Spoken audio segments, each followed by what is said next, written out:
இன்றைய இதமான காலை தென்றலில் அனைத்து அன்பு உள்ளங்களுக்கும் என் இனிய காலை வணக்கம். இன்று ஒரு குறள். அதிகாரம் 17. அழுக்காராமை, பொறாமை இல்லாதிருத்தல். குறள் எண் 164. அழுக்காற்றின் அல்லவை செய்யார், இழுக்காற்றின் ஏதும் படு பாக்கு அறிந்து. அதாவது தெய்வப்புலவர் திருவள்ளுவர் அழுக்காறு ஏதுவாக அறநல்லவற்றை செய்யார் அறிவுடையார், அத்தீய நெறியால் தமக்கு இருமையினும் துன்பம் வருதலை அறிந்து. நெஞ்சில் அழுக்காறு உடையவர்கள் அது தீவினையை செய்ய தூண்டும், பிறருக்கு தீங்கிழைக்க தூண்டும். பிறருக்கு தீங்கிழைக்க தூண்டும், தீய வினைகளை செய்ய தூண்டும்.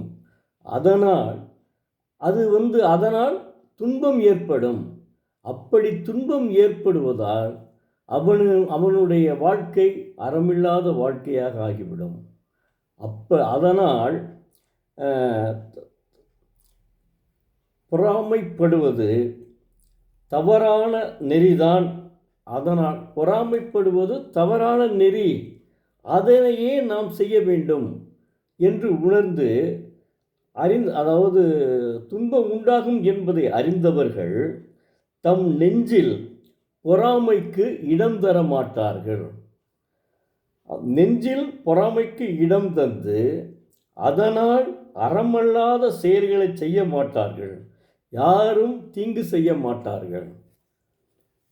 என்ன சொல்கிறாரு பார்த்தீங்களா? எவ்வளவு அற்புதமாக சொல்கிறார். முதல்ல என்ன எல்லாம் ஒவ்வொன்றா சொல்லிட்டே வர பாருங்க, ஒவ்வொரு அதிகாரத்திற்கும்.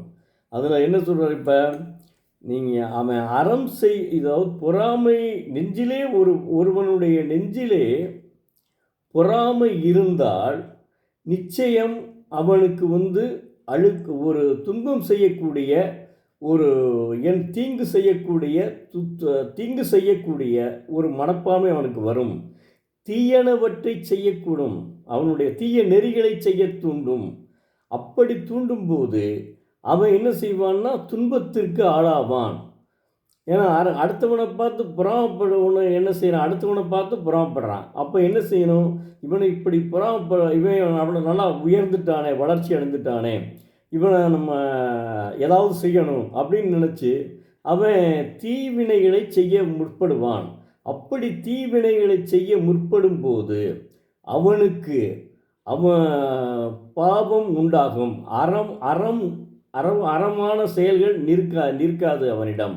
அதனை உணர்ந்து நாம் அவனுடைய படிப்பிற்கு அவன் நல்லா இருக்கான், அல்லது அவனுடைய நல்ல குணத்திற்கு அவன் நல்லா இருக்கான் அப்படின்னு ஒதுங்கி அறமற்ற செயல்களை செய்யாமல் இருந்து, இதெல்லாம் பாவம் செய்ய நம்மளுக்கு வந்துவிடும் அப்படி என்று உணர்ந்து அறமற்ற செயல்களை செய்யாமல் இருந்து அந்த பொறாமை என்னும் தீய குணத்தையும் அறத்திற்காக பயந்து விட்டு விடுவான்.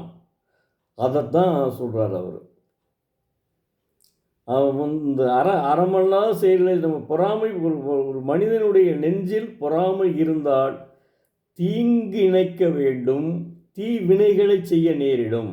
காரணம், அவன் மனதில் உள்ளே ஒரு கெட்ட இது ஏற்பட்டுச்சு. இவன் நம்மளை விட உயர்ந்து போயிட்டான், இவனுக்கு எதையாவது செய்யணும். அப்போ அவன் பொறாமப்படுறான். அதை பார்த்து அந்த உயர்ந்தவனை பார்த்து பொறாமைப்படுறான். நீ என்ன போட்டி போடு, பொறாமை வேண்டாம். போட்டி போடு, பொறாமை வேண்டாம்.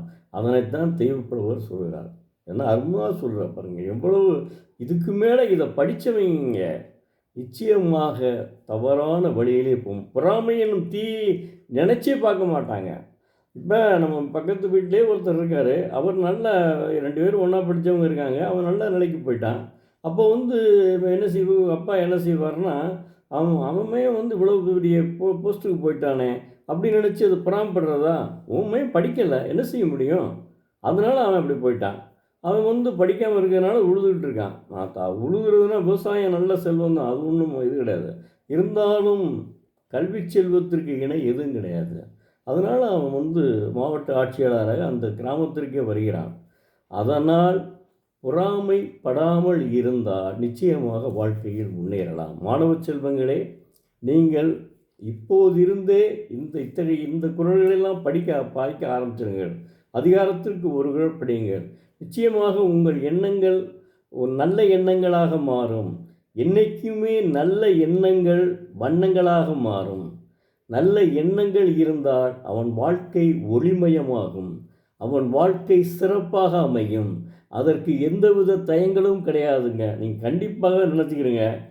மாணவ செல்வங்களே, உங்களுக்கு தான் நான் சொல்கிறேன். ஏன்னா இந்த என் வயசில் உள்ளவர்களை தான் சில பேரை திருத்த முடியாது. சில பேர் என்ன செய்வாங்கன்னா, இப்போ இவர்தான் இப்போ சொல்லிகிட்டே வந்துட்டுருக்காரே, நம்மளும் படித்து பார்ப்போமே அப்படின்ற எண்ணம் வந்துடும். ஆனால் சில பேருக்கு இவன் கிடக்கான அவன் பாட்டுக்கு என்னத்தையா சொல்லிட்டு இருக்கான் அப்படின்னு சொல்லிட்டு போயிட்டுருப்பாங்க.